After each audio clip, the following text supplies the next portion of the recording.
Hello, great minds. Welcome to this episode. Happy to have you back. We hope you enjoy yourself and do well to follow us on our social media platforms. It's Great Minds Africa.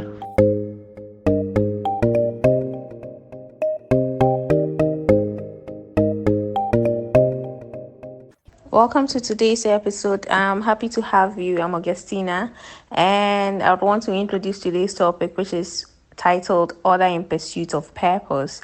So, this is a continuation of our previous episode, which we titled I'm Alive and So What, focusing on purpose discovery, sharing our stories.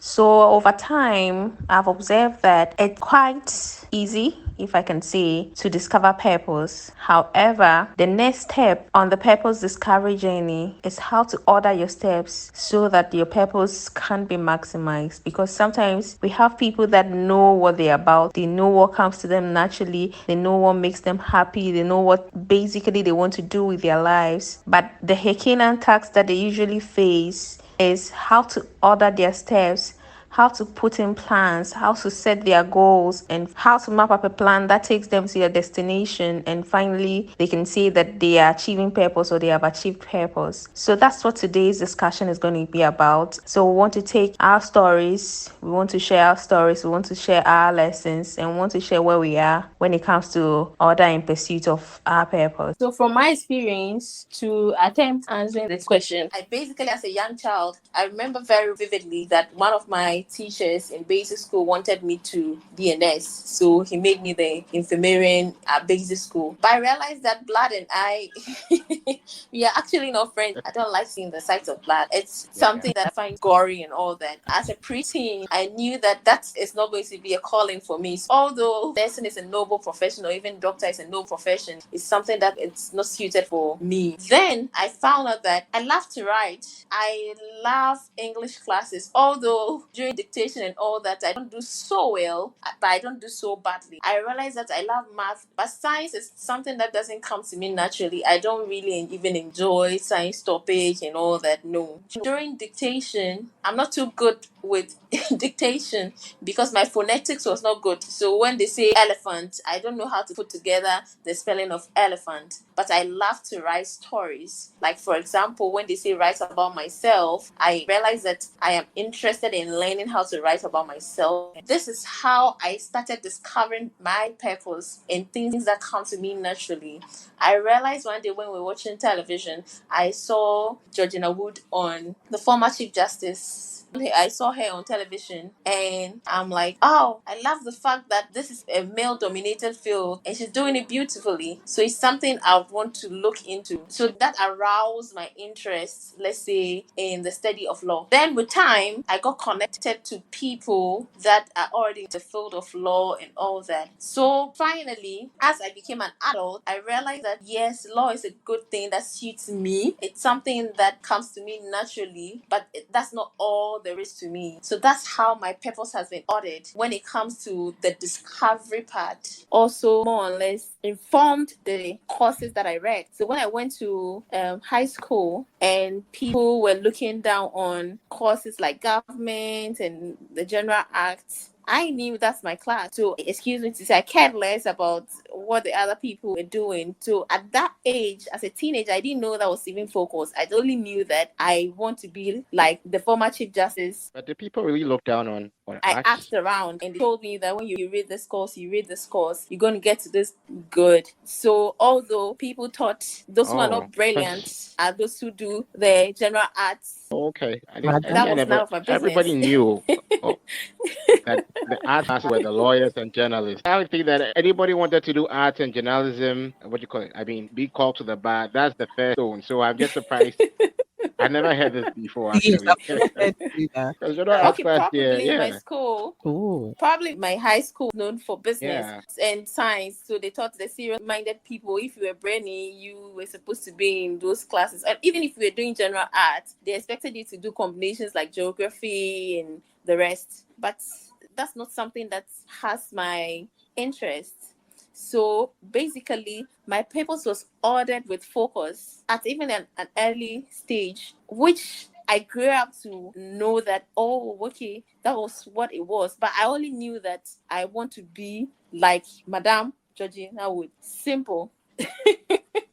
So no matter the, well, I call it peer pressure, although it was not getting to me, I was still focused on my purpose. Then I realized that when you go to university and you're reading courses like, well, the courses I read, philosophy and political science, and I did archaeology, they would think, you came to university to joke and all that. So when I was even at the University of Ghana, I knew that this is what I want to use this course for. And when I go to finally go to the law school, this is going to give me a grounded foundation. And it did. So all that I'm saying is that discovering that this is my purpose, this is my interest in life, this is what I want to do, it's not enough. But making sure that you have streamlined, you have how will I say, barricades. We can call them habits. We can call them vision board to direct your steps to your purpose is very important. So although I finished university, people were going to read their masters, people were looking for job, and like it looked as if when you finish national service, the next thing you're supposed to do is to move out of your parents' control and look for job and start working, all that. Because I tried as much as possible to make sure that I get to my destination, there was focus. Now I need to add one thing. Purpose is not static. Purpose with time is dynamic. Either there's a build up or there's even a total change, because human beings, one of the things that we need to know is change is constant, and it's only a fool that doesn't change their mind. For now, that's what I would say about how my purpose was ordered. I don't know about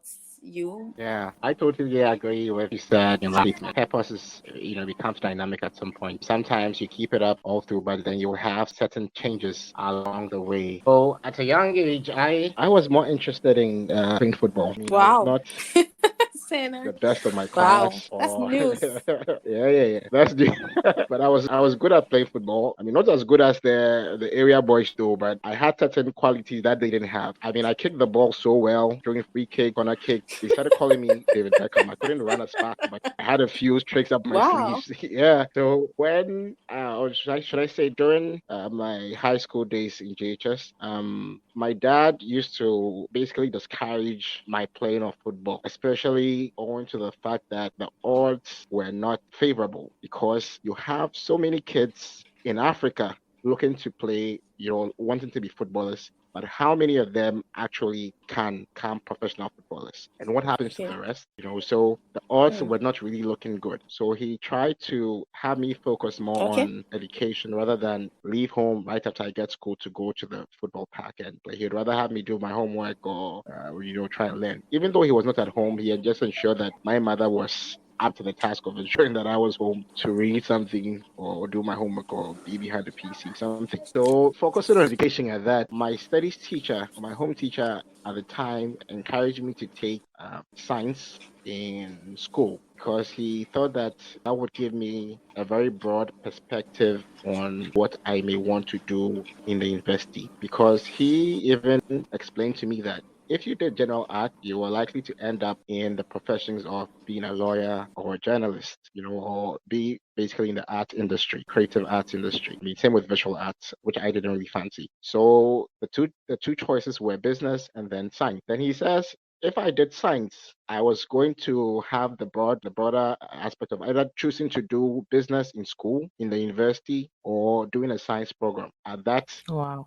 I mean, what he means is if I did science, it's easier for me to still join the business school if I wanted to, because I would have done Mm. elective math and then whatnot, and then that would give me the opportunity to go.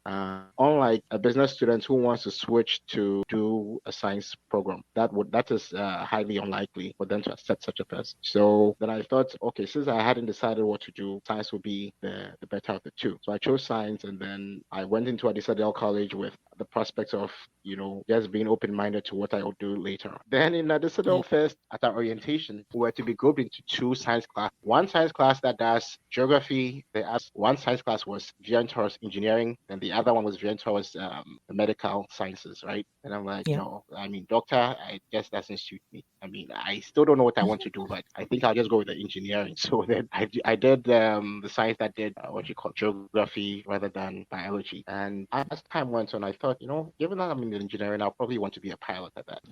And by the time we got to third year, we started thinking about, university. I mean, I don't know of any piloting schools here, except that you'll go and do physics and university or engineering, and then maybe from there you can choose to travel out. I think, and the fees for piloting school was just like, I mean, unheard of.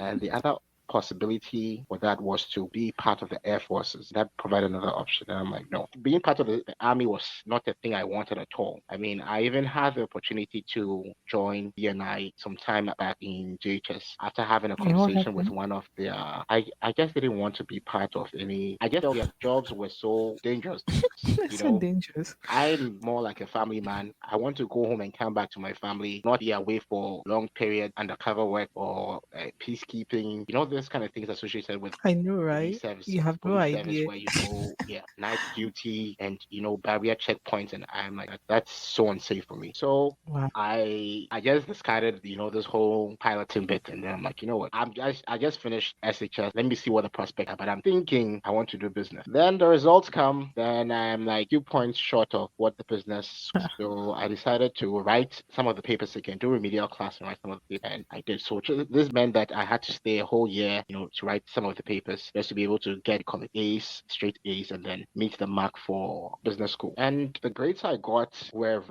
not very different from what I got in school. I remember one of my cousins teasing me saying, I had 3 years to write the paper. I didn't make A's. Do I think that 1 year to write this paper is what is going to make me get the A's? Oh, really? And oh yeah. So you have 3 years in SHS. You couldn't make the Yeah. A's, right?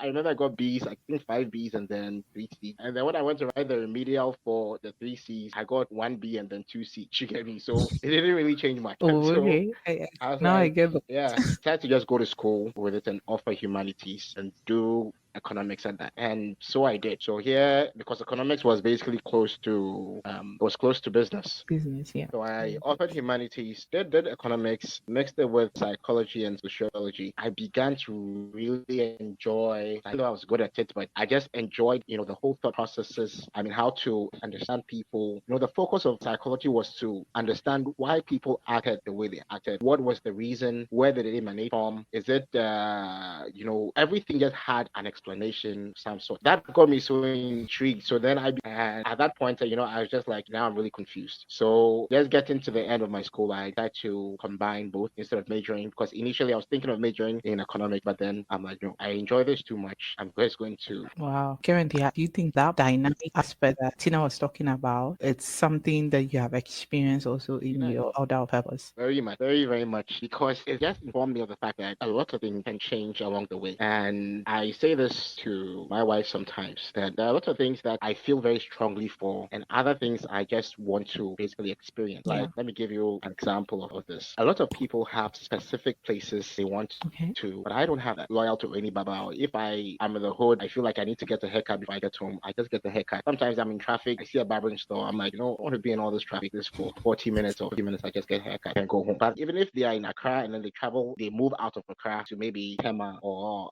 Dodo or something, they'll still come to their barbers here. They are so loyal, so focused on ensuring that nobody else touches their hair apart from, their barber. But I am not like that. So the things that I base priorities on, in terms of my decisions to hold on things, maybe like for a focus goal, I am able to change some of these things as and when they go because I've just discovered that there's a lot of things I want to just understand and learn in life, not to be based into one bottle or into one career path like that. So Yeah. in university, once I was done, I was now like very satisfied. I got to understand a lot. Economics was there, and then I'm like, you know what? I think I want to be an investment banker.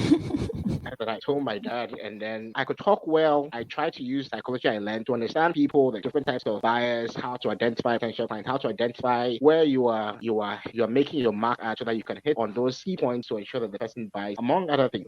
So I was just so sure that I could sell as an investment banker because I thought I could understand people, I could sell well, and then I'll do very well. Then I did my national service and I started looking for jobs. I applied to all the banks in Ghana. I don't think there's one bank in Ghana that doesn't have my number. So I did that. I remember that And vividly.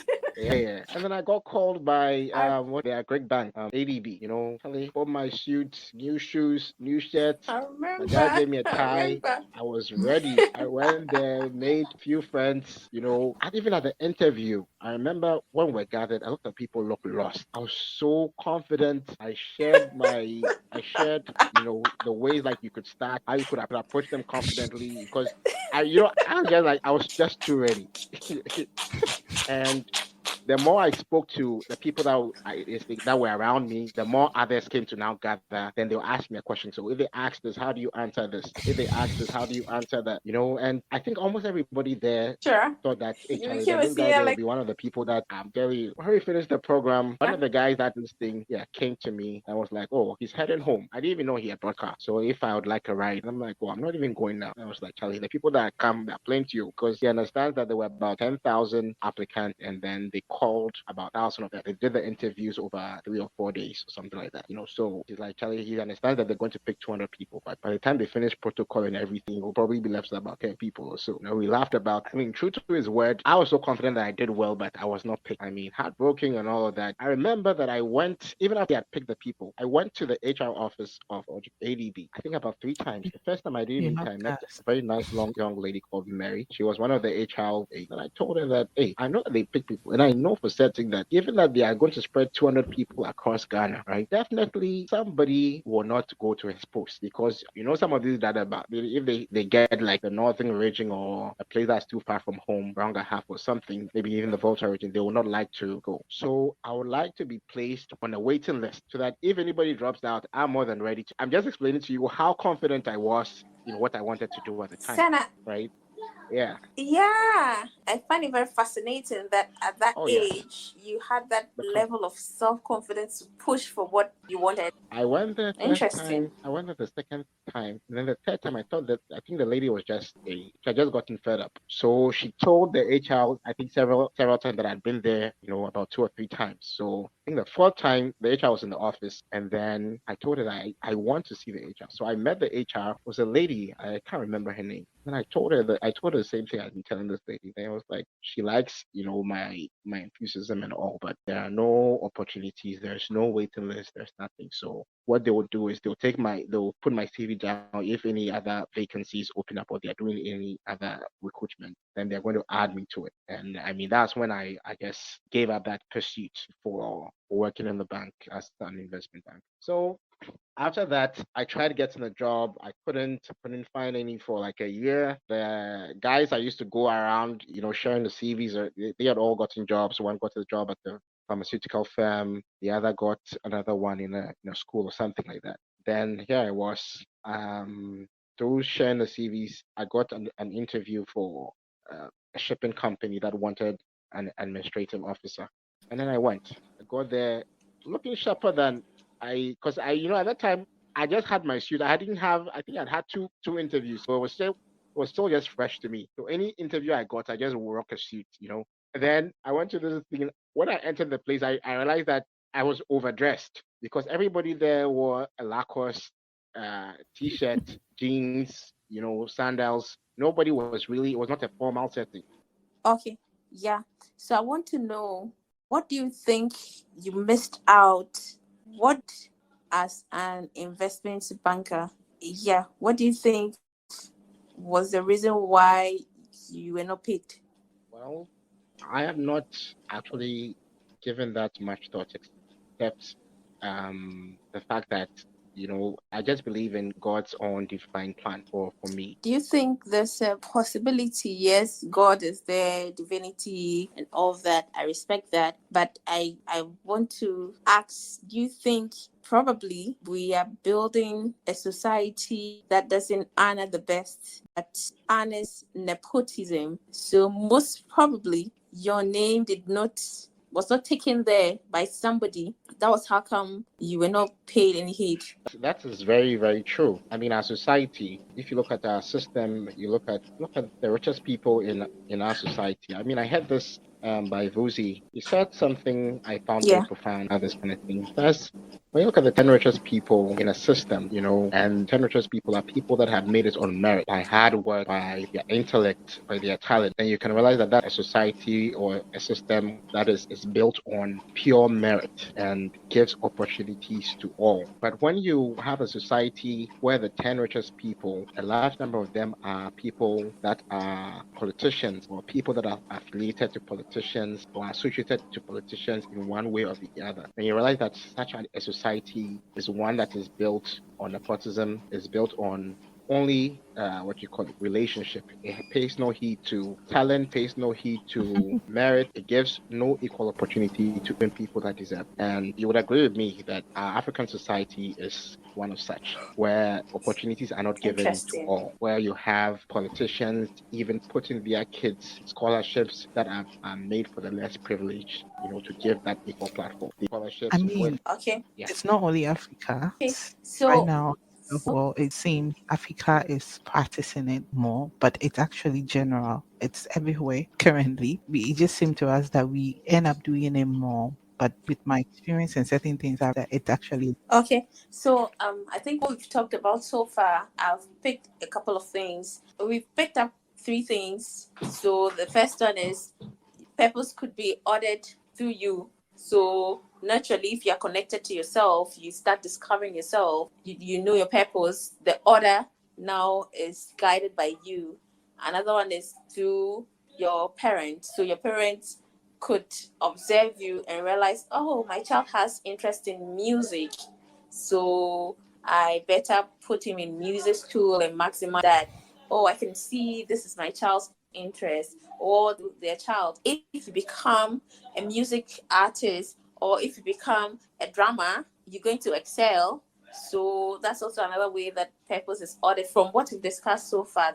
Those are some of the things I'm picking. And I'm also picking that society, the structure that we build, that's where we bring in the politician and the nepotism and all that, also helps to order your purpose. Because after you've discovered your purpose, like what Michael did, he knew that he'll be good at investment banking and is going to excel. The system did not allow him to more or less shine towards that direction. And even football, your parents thought most probably they had a good point that that's going to be a very Herculean journey for you, and probably they don't have what it takes, which is connection, to be able to connect you to play football as a star and not be, excuse me to say, a local champion.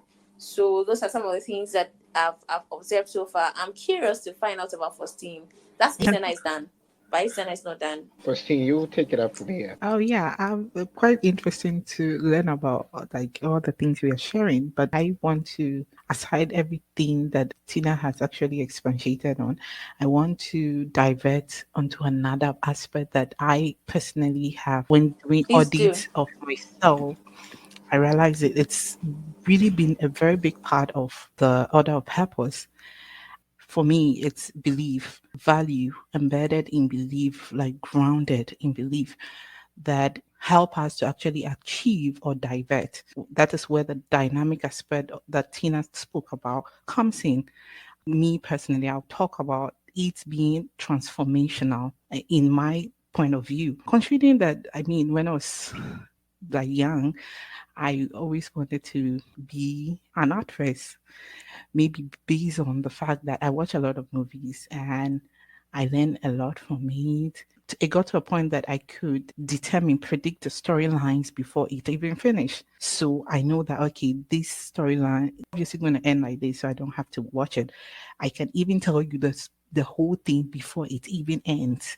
So everyone felt like, no, like I was too into movies. I was always watching movie and I was like, yeah, there's something about it that I love. I could create a lot of storylines in my mind.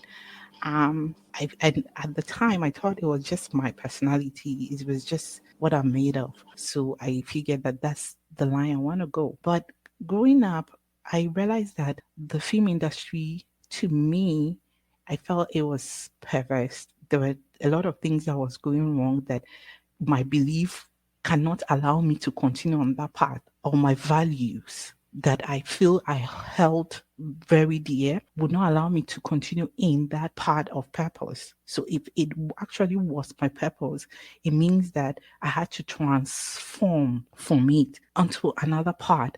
But it does not mean I have actually totally let it go. It's still there. It's still something that within me and aid me in learning, in understanding things from different perspectives.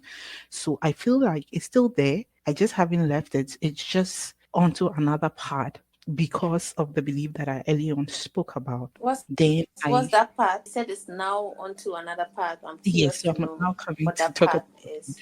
So this Oh, part is where I discovered that I am very good with maths than in like reading, in like literature aspect, all those things. I felt like I was very good in maths.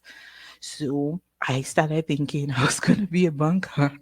Because at that young age, I thought that when you anything related to business like maths and stuff, obviously it's just going to veer towards the banking center because anything bank felt like that's where calculation. wow. Interesting. Yeah. So by the time Wow. I I kept see. on, I kept on learning, I kept on developing. I realized that no, I was just interested in maths because the person who aided in my learning process is actually good in maths.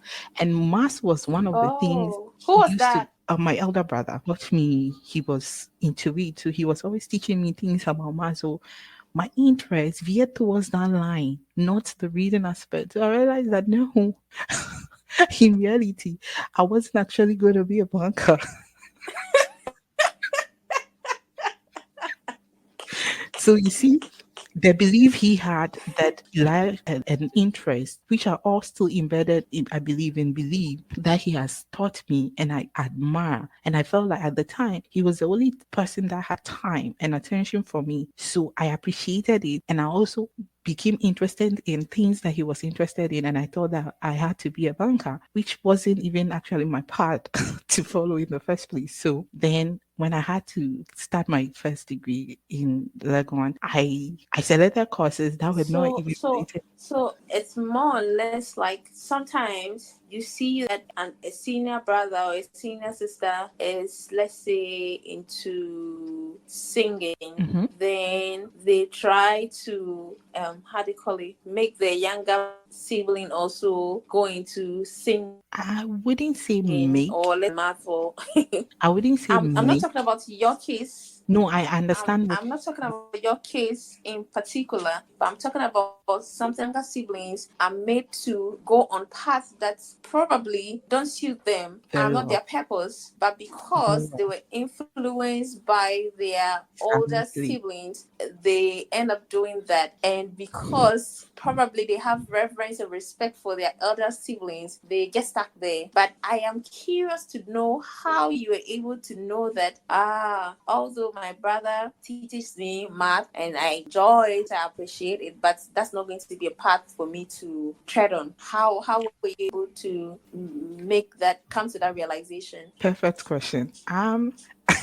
I would say even the example you just said that like in singing, I mean my elder sister used like she sings. I felt maybe she was born with it and I wasn't, but I became interested. But the actual reason or that I got to know that no, that was actually my brother's interest and I just aligned with it was my elder sister also went to Legon and she started a program in psychology. And she was always talking about it.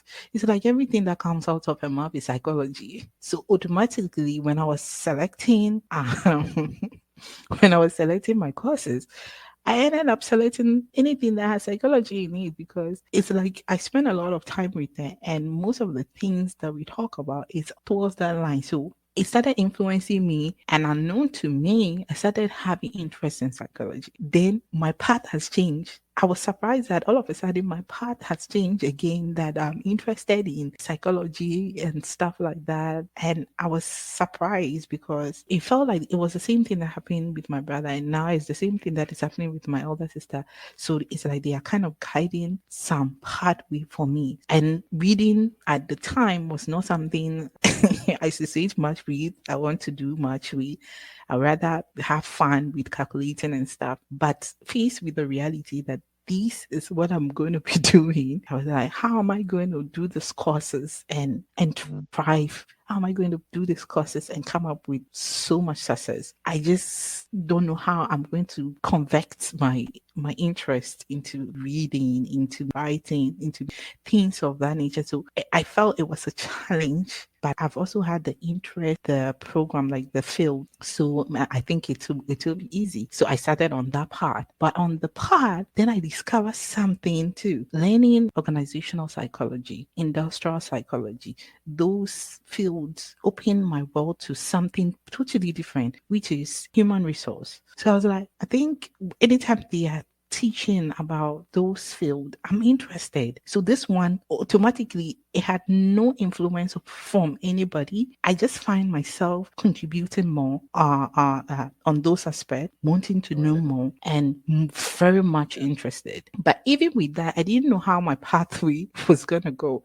So I had to do an internship in BRCC, and when I did, they just put me in HR. Then I started realizing that I was actually good at that field because from something I don't know in practical terms, not in like the learning aspect, I could excel in it. I could do very well that my boss was very pleased with me. My boss was Interesting. interested in teaching me more. Yes. Okay. So then I started learning it, but I felt like, okay, now in terms of we humans, I said, if I say we humans, it will look like I'm talking about other people who are not human. In terms of being an individual, yes, in terms of being an individual, I realized that tend to be smart and think that where is the world going?